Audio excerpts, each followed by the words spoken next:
Edward Rothschild, a 15-year-old prodigy and heir to the powerful and wealthy Rothschild banking dynasty, lives a life dictated by expectations, responsibility, and strict structure. Though he is admired for his intellect and potential, he feels trapped, devoid of real freedom, love, or joy.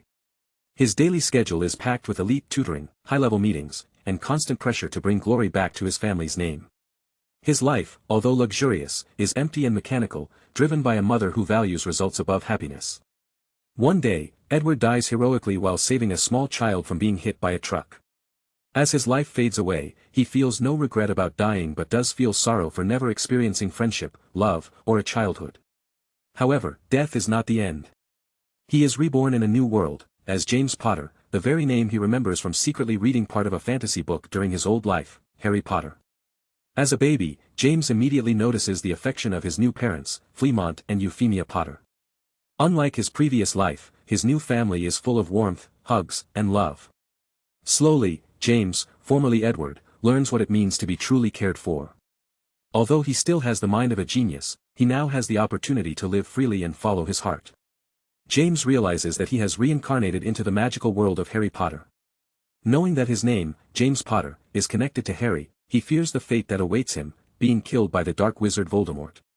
However, instead of running from destiny, James decides he will become strong enough to protect his family and change the course of events.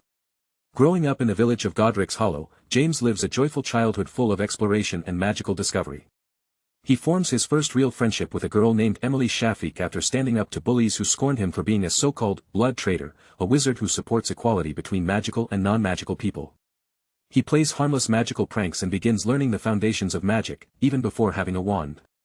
His parents, who had him late in life, adore him and let him study and play at his own pace, something he never experienced in his former life. As he grows older, James becomes determined to master spells, potions, and magical theory. He makes a deal with his father that if he can pass advanced theoretical tests, he'll be allowed to use his grandmother's wand to begin formal magical training before Hogwarts. Despite occasional conflicts and challenges with other pureblood children, James learns to stand up for himself and live true to his values. Now filled with love, purpose, and the freedom to follow his dreams, James looks forward to his future at Hogwarts, and beyond. No longer a pawn in someone else's plan, he is determined to write his own story.